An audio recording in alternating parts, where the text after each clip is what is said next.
Good evening, everyone. My name is Jonathan, and I welcome you into the second part of my playthrough through Trials of Mana. Tonight we're continuing from where we left last time, which is in front of the Cascade Caverns. So let's begin. And it begins like that. ちょっと待ってて。今絶対を解くから。さあ、これで OK よ。 So Fairy removed the barrier that was blocking the passage.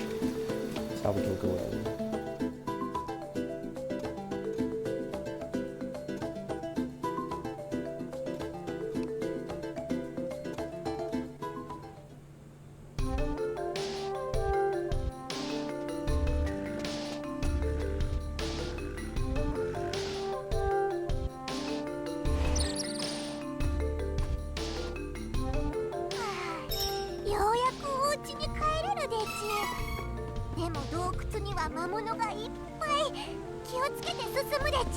おいら、獣人王の息子。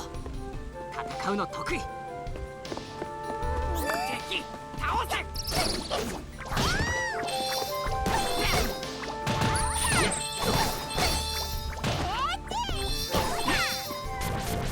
手が生えた。おいらたちの実力。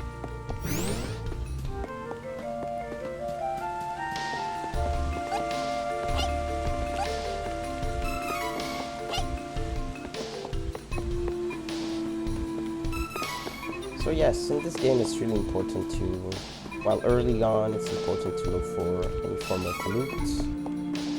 Later on when you have enough money, you can always buy stuff.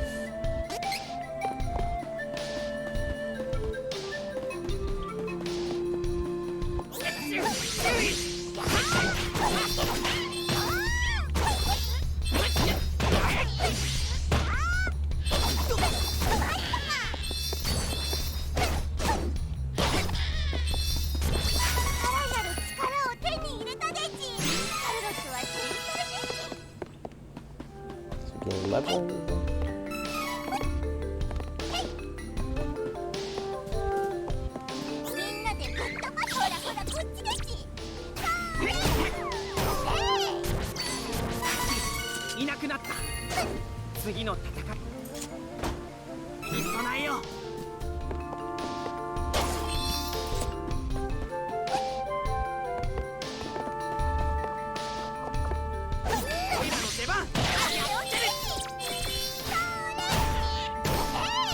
Yeah, one thing about fast strike. Yeah, you can easily chain them with any attacks you do, so to do the maximum amount of damage, it's always good to do that.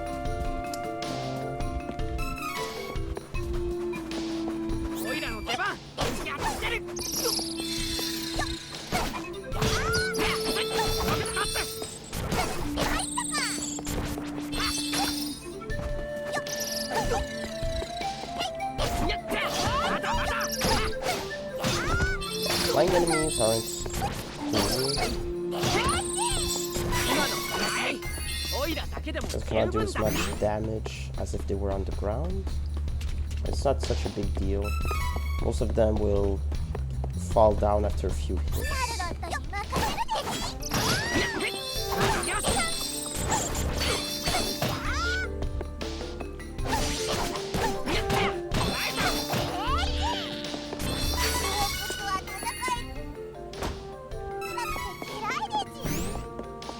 Right. I think I walked everywhere here.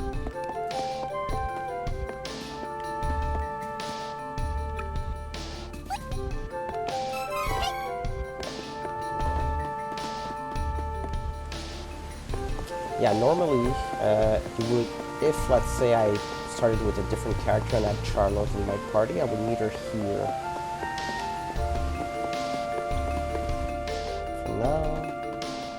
But we'll be soon introduced to a new mechanic in this game.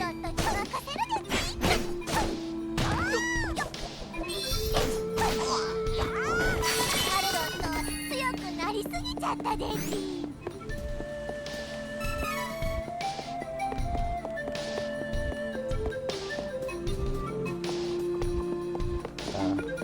Let's not fight these guys. Let's go deeper there first.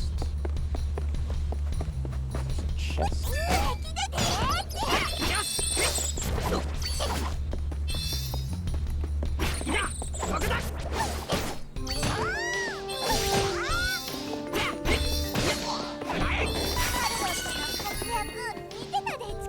As you can see, Kevin hits like a truck.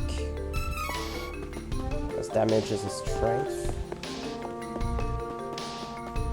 In the base game, he was actually one of the stronger characters to have. But basically anything related to cast magic was his weakness in a way.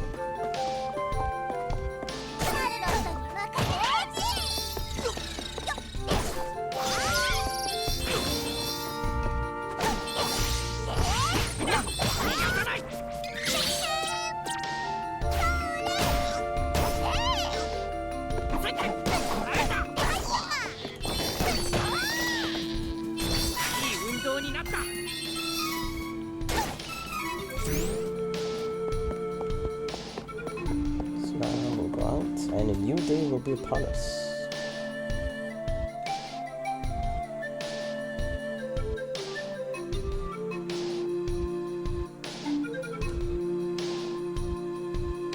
So yeah, the night and day cycle in this game is...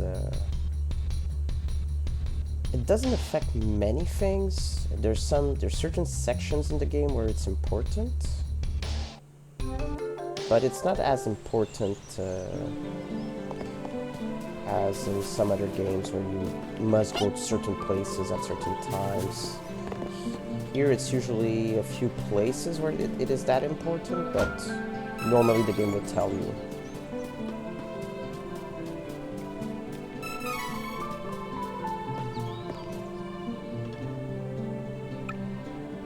So remember these guys?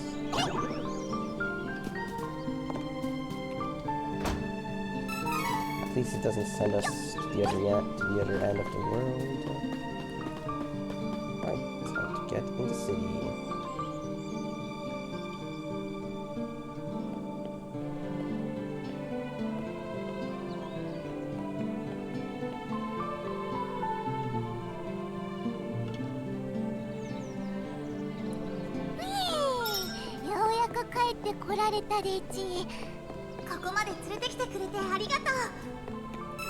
So usually when you get into a new town,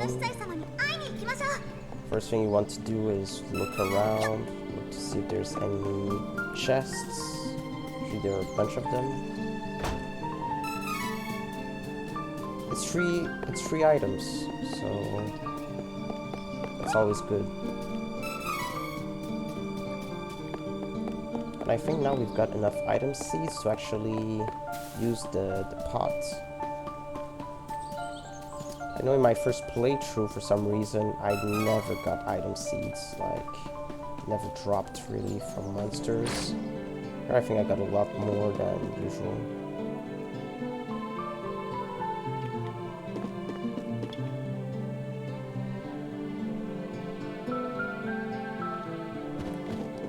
So yeah, basically the Beastman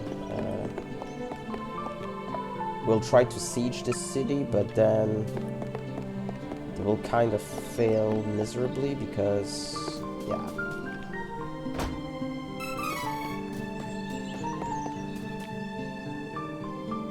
You'll see. Oh yeah, one of the first thing you must do whenever you get into a town, well, the first thing you must ever do when you get into a new town is to buy new equipment.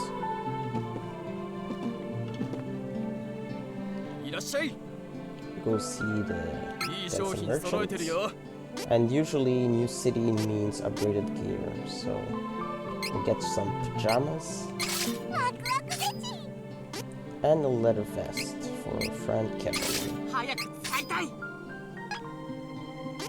And you can always sell them right after.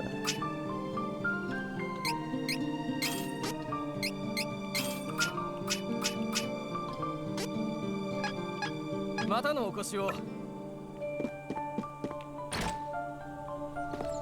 So usually it's for, you have to do that for armor and weapons.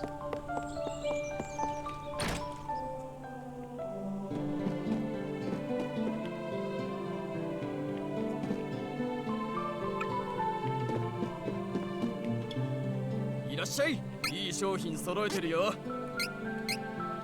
いい仕事してるでち。気に入った。 Yeah, having upgraded gear does affect your stats, so it's always good to have better gear as soon as possible.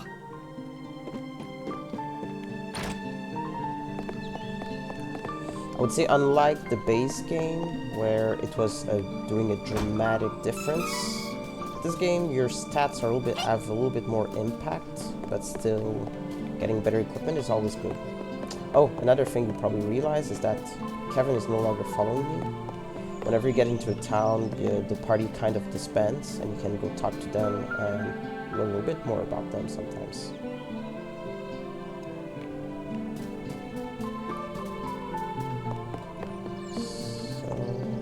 See if there's anything else we can find around.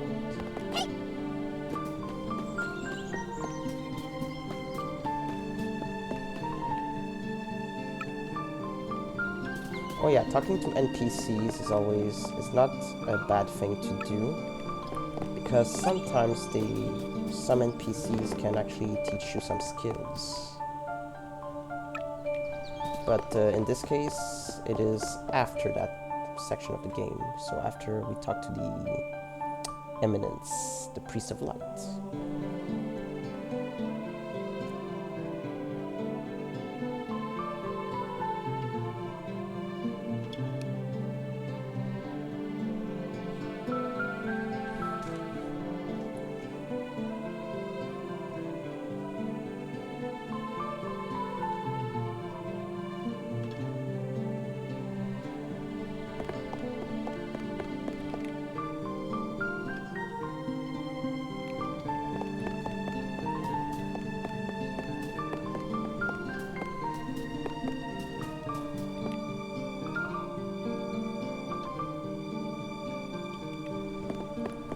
So yeah, in the lore, this place is pretty much the area where people go gather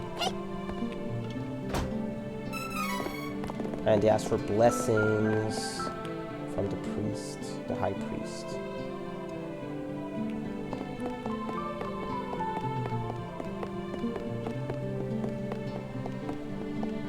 So we walked around here, time to get in.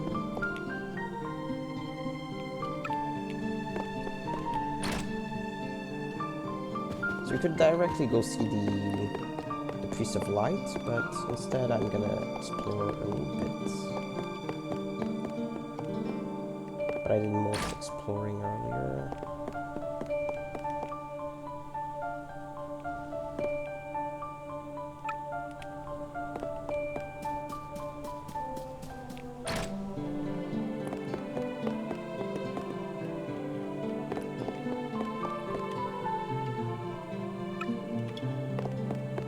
Oh yeah, there's one guy I want to go see actually.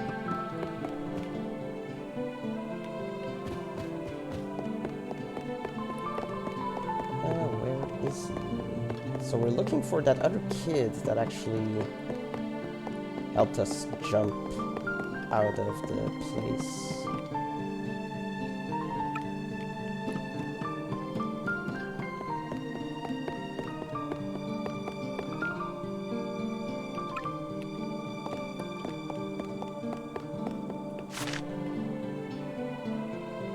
I don't remember where he was, but it's not a big deal.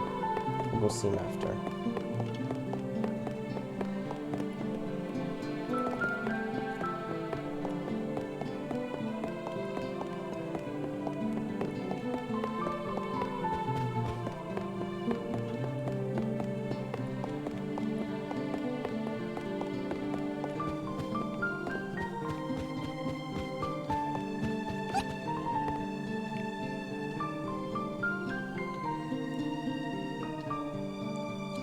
So let's listen to the Priest of Light chewing on Charlotte.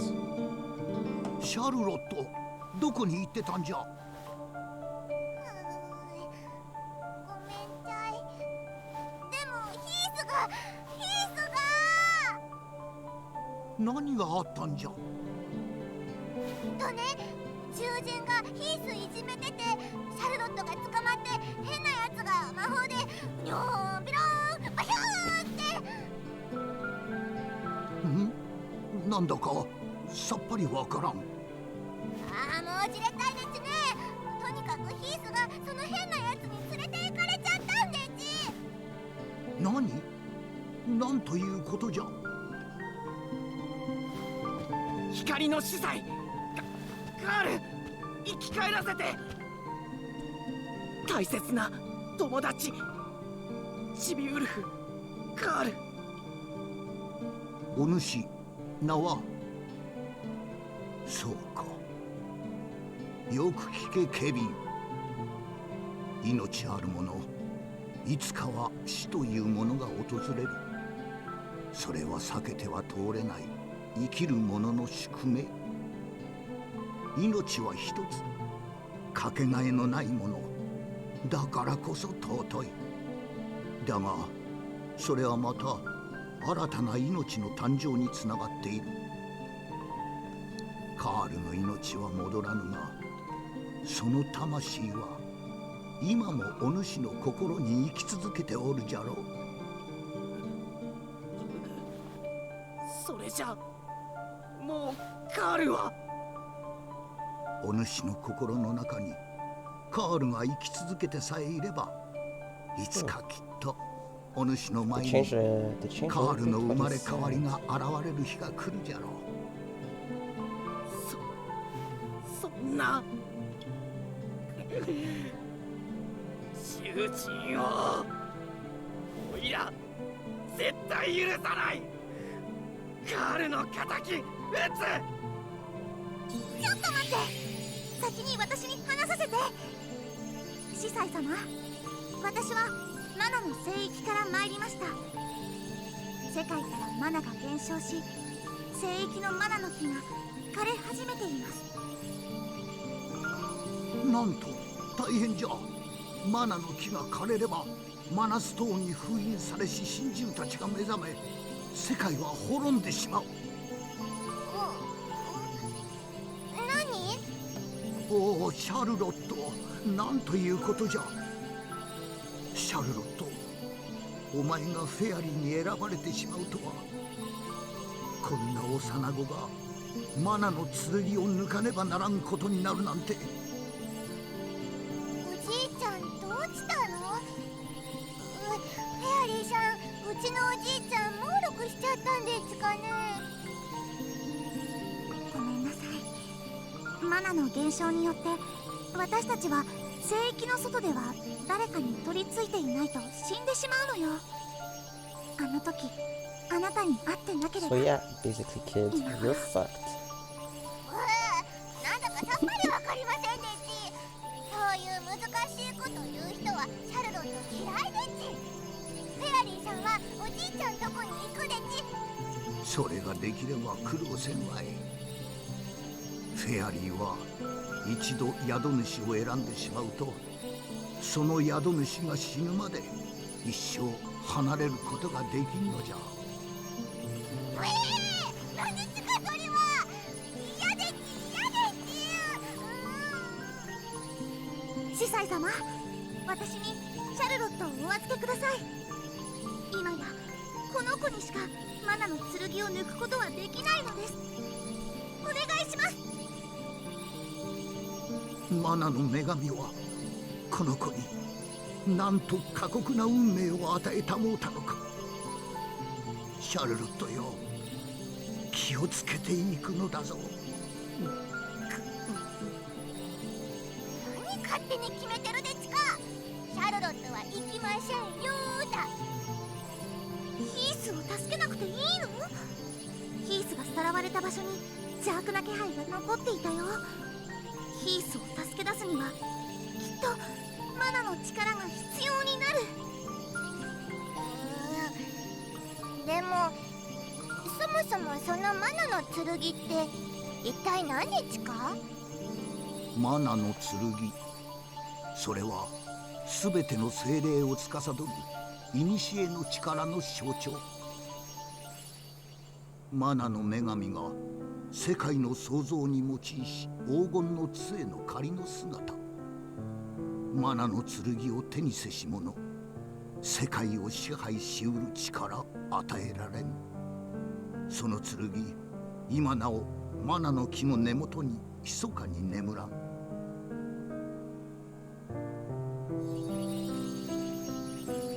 マナの木が完全に枯れてしまう前に、マナの剣を抜くことができれば、マナの女神様は再びお目覚めになって世界をお救いくださり、望みも叶えてくださるじゃろう。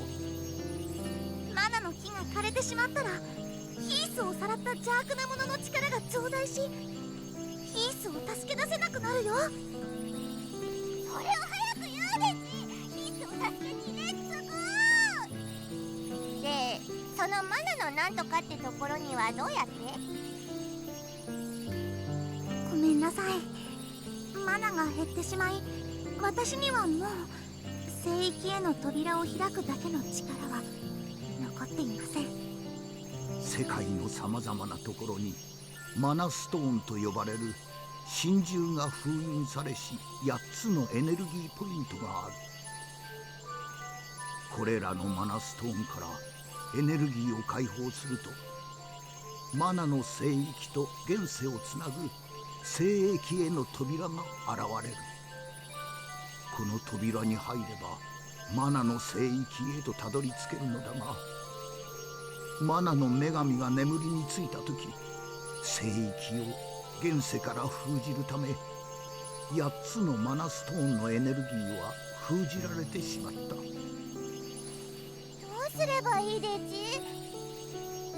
大昔には古代魔法と呼ばれる呪法によってマナストーンのエネルギーを自在にコントロールすることができたと言われている。しかしその呪法をめぐり、利権を奪い合う国々によって戦乱が起き、世界は真珠以来の危機を迎え、滅亡寸前にまで行ったことがある。かろうじて生き残った者たちは同じ過ちを繰り返さないよう、その古代魔法を禁断の呪文として術者の命を奪うような呪いをかけ封印してしもうた。今では失われた魔法として誰も知る者はいない。一つだけ手があるよ。マナストーンの近くには必ずその属性の精霊たちがいるはずよ。彼らの力を借りることができれば、残されたマナの力で私でも聖域への扉を。その手があったか。お主たちが通ってきた滝の洞窟の上には光のマナストーンがあると言われている。滝の洞窟で光の精霊ウィル・オ・ウィスプを見たという者も多い。まず手始めにウィル・オ・ウィスプの力を借りに行くのじゃ。フェアリーと共に滝の洞窟へ行って調べてみるといい。フェアリー、もしかしてお前らと一緒に行けばオイラの願い叶うか？もちろんよ。一緒に行きましょう。マナの女神様がお目覚めになればカールの命を戻してくださるかも。よし、オイラもついていく。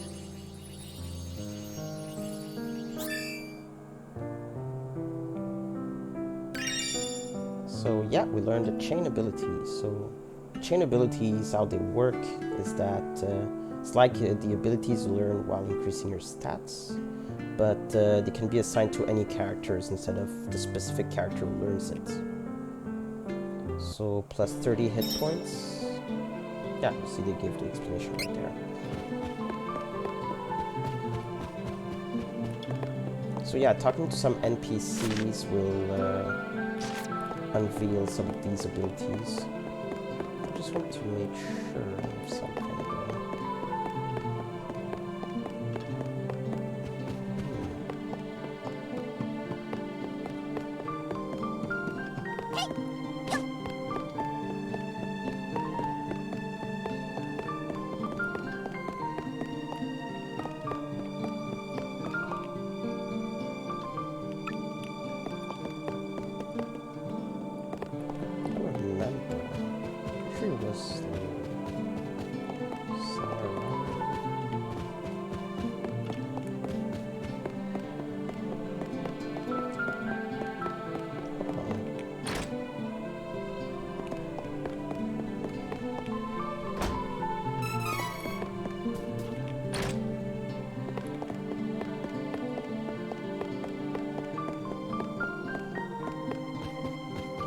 So now let's go back to the cavern and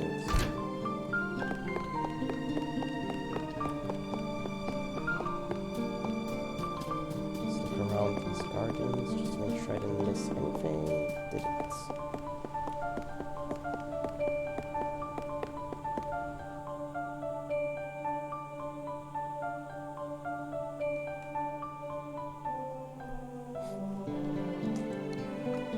So yeah, that was a big exposition moment. Basically, they explain you what will happen if the mana stones are improperly used, or if the mana energy around the world is completely depleted. Now, actually, let me see if I spend some points in training. Yep, let's increase our strength.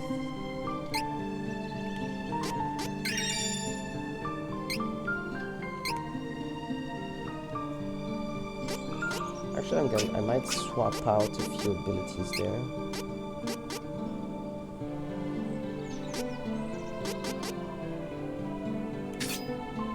Or I'll give her HP boost. And for Kevin, I'll give him the Mighty ability. I don't really like Conflagration because you have to be at low hit points. Thing is, low hit points, it's pretty easy to die.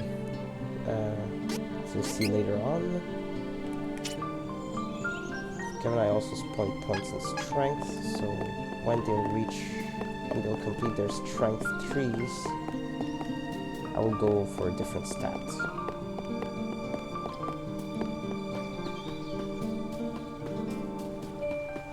And yeah, I did give the hit points for Charlotte. You'll see why later on.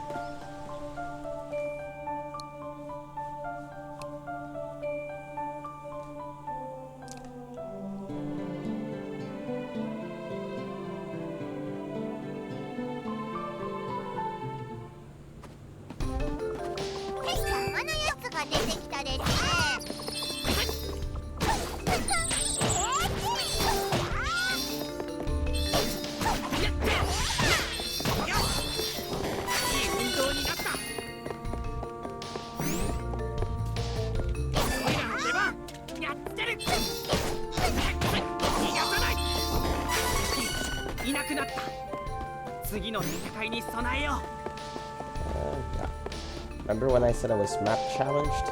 Yes, that just happened now.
So let's use that mana statue here, heal ourselves, and we go on that way.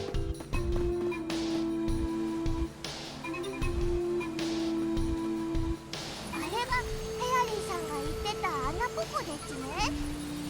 落ちたらいいんでしょうね。そっか、あなたたち飛べないんだもんね。でもここなら滝の水からマナの力を繰り出せそうね。あなたたちを向こう側に渡せるかやってみるよ。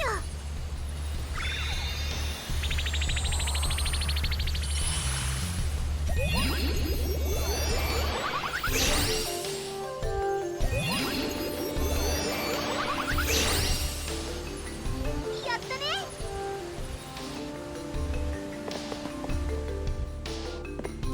Right. Oh, that's an armored enemy. So if I try to hit him with regular attack, as you see, we do much less damage.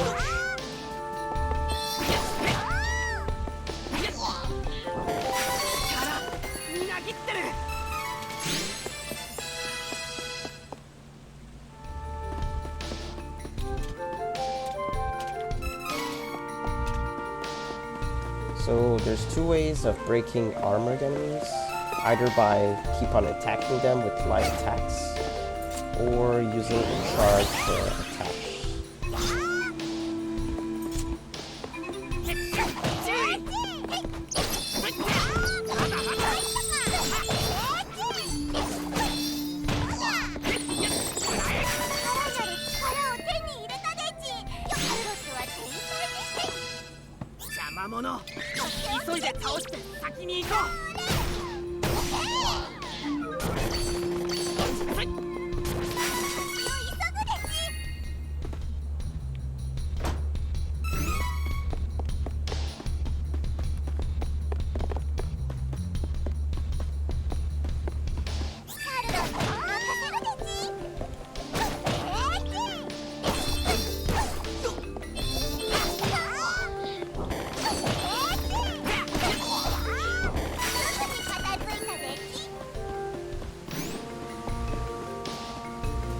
Yeah, what I like about Charlotte is that her launch attack has very little cooldown.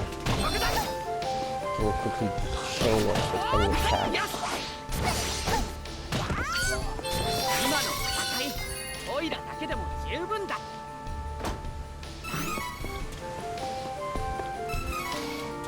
Oh yeah, I forgot to actually use my item seeds earlier. Oh well, not a big deal. I know here it's a tougher encounter.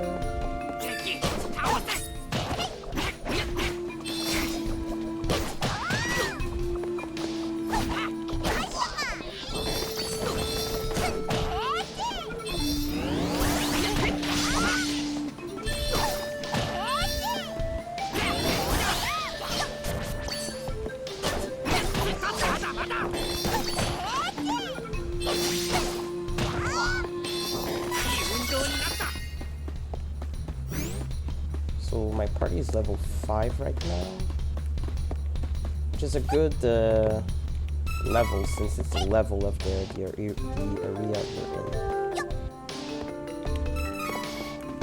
So that's an important thing. It's always to try to be about the same level as the area you're in. Oh, there's a piece of equipment. Oh yeah, actually I'm beginning to level. So when you level, it's up to you. You don't have to necessarily spawn your points immediately. You can wait and keep them for later.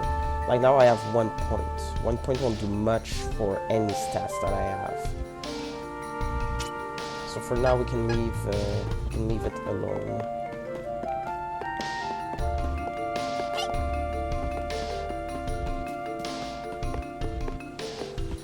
And as in any good old school JRPG, as you can see there is a golden statue or objective right there. That probably means a boss fight. big empty room with nothing. Yep, definitely not a boss fight.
I'm a little bit sad because I thought I would have been able to do the fight without taking any damage.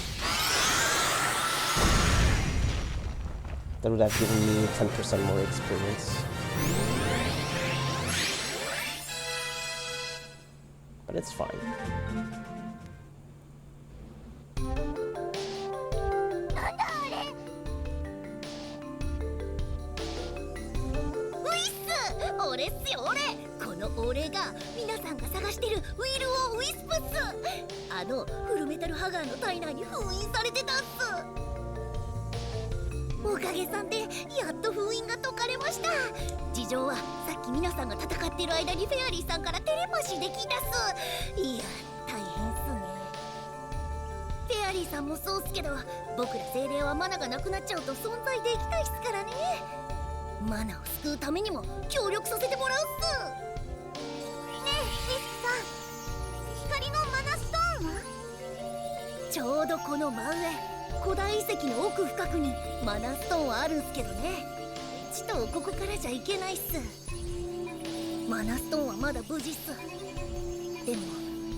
So that part is actually important.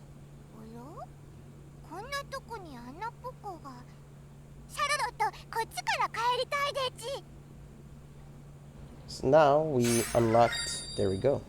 We basically unlocked a light elemental, which is Lumina. And this means that any characters that could have light spells will be able to now learn those light spells. So let's go back at Charlotte, because she is a character who could learn spells. And her main stat for that is Spirit. So you see I have 2 points. I could spend those 2 points to gain an extra 5 MP and learn Healing Light. And if I spend up to 6 points, I would learn Twinkle Rain, which is actually an excellent spell as well. But for now, I'll keep on going for Strength. For Kevin as well. So this is the part where, as you see, I spent up to 6 points, and I won't be able to spend any more points there in Strength. So the next step will be to just decide what would make more sense to spend points on. For Kevin, we might want to either go for more damage, but there isn't many things that increase damage, or more defense. As you see here, Ward Off, for instance, is a powerful ability. There's also Forsake that is well, you just cancel that completely the damage. And Lucky Break, which prevents you from being knocked back. Since he's a melee fighter, going for stamina or luck could be a good investment for now. Going for spirit could be useful depending on which class we're aiming for. Same for intellect. But for now, I might go stamina or luck with him. For Charlotte, I'll be going for spirit, because I want those sweet spells.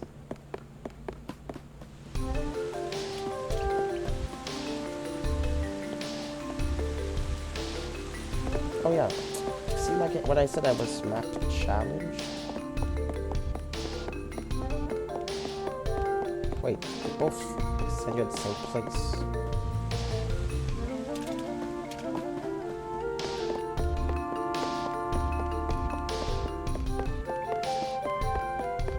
I'm not crazy, am I?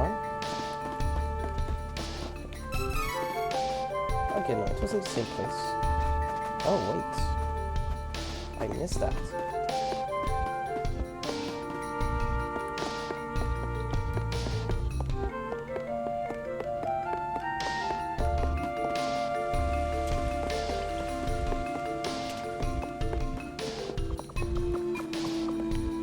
Oh, okay, that happened. みんなでぶっ飛ばして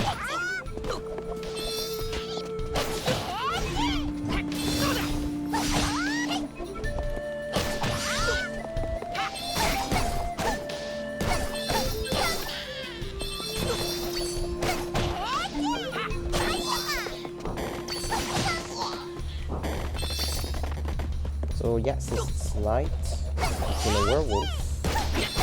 It's great, which greatly decreases his damage. なりすぎちゃったデジ So that chest was up there.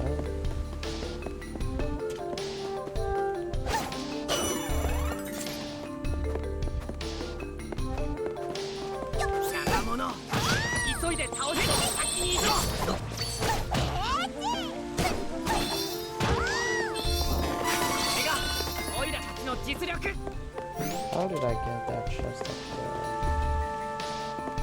How did I go up there? I forgot. Oh yeah, okay, I remember now. Can I invade that fight? Yes.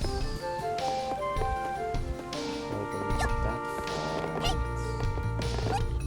邪魔なやつが出てきたデジ Well, I could run away. Experience is actually not too bad.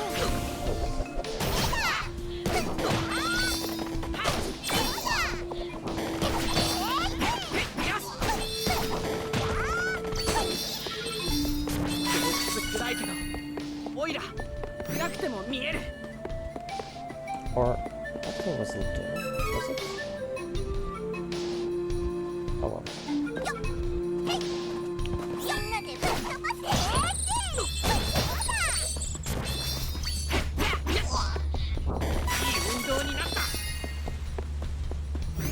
So as you see, our investment in strength paid off.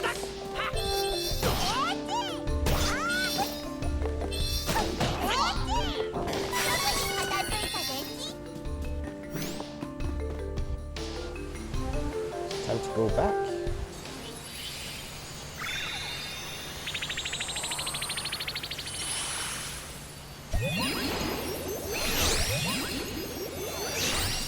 We have a little surprise waiting for us, though. Oh,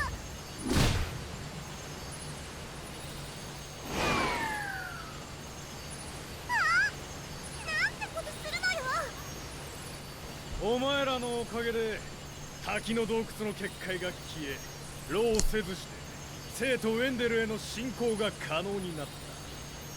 その礼をさせてもらっただけのことだ。ありがとうよ。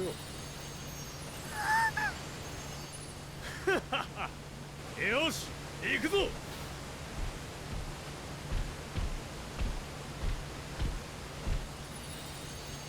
That guy with the shag.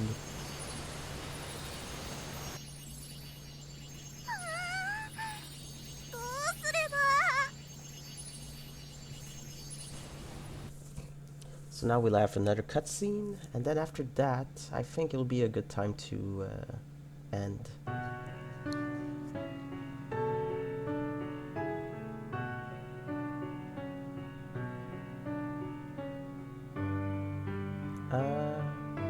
After the cutscene, actually.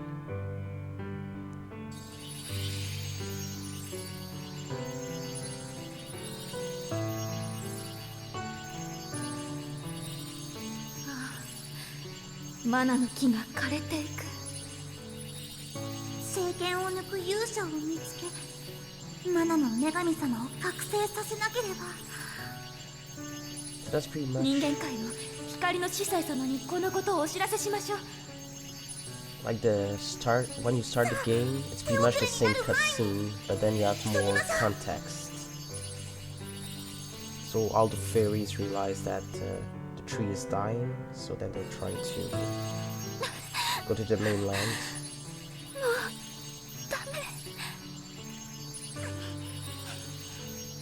何を言うの。もう少しじゃない。黙って。ありがとう。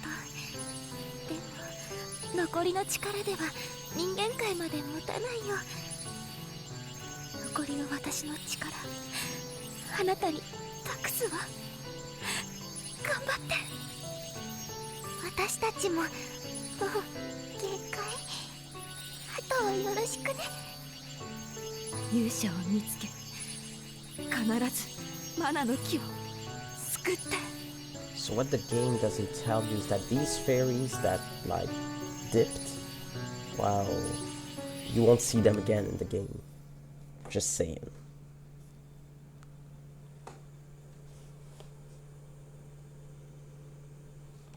Because they are dead, if that wasn't clear enough.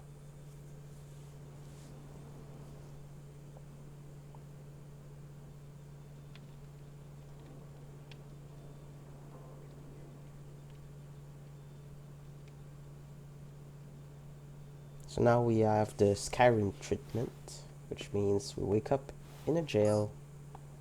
ここは。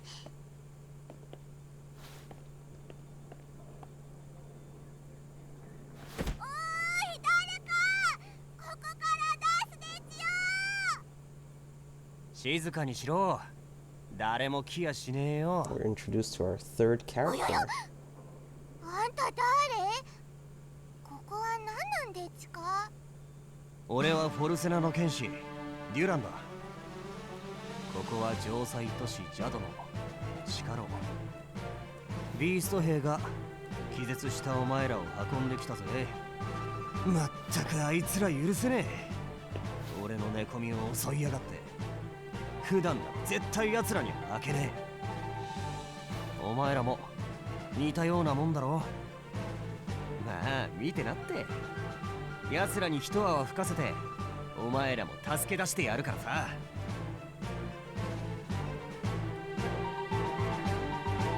こら、何を話している。おとなしくしろ。おい、そこのお前獣臭いぞ。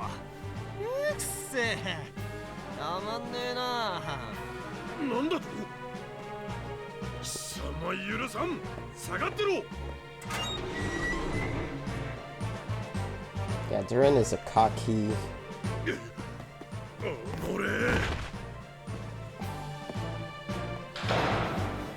but confident character.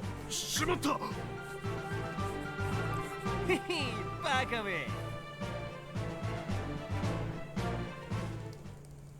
おい、出てこいよ。逃げようぜ。よし、じゃあ港に急ごう。この町から脱出するんだ。船が一隻だけあるはずだ。獣人たちがウェンデルに攻め込んで町の警備が手薄になったら船を出すと俺が捕まる前に町の連中が話していた。急げば間に合うはずだ。お前ら体力を消耗しているな。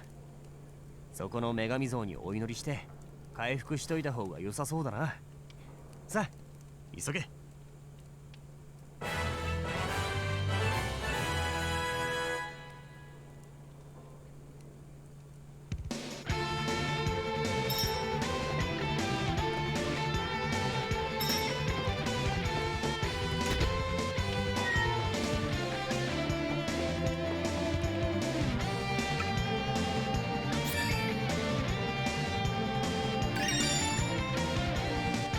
That's a pretty good ability.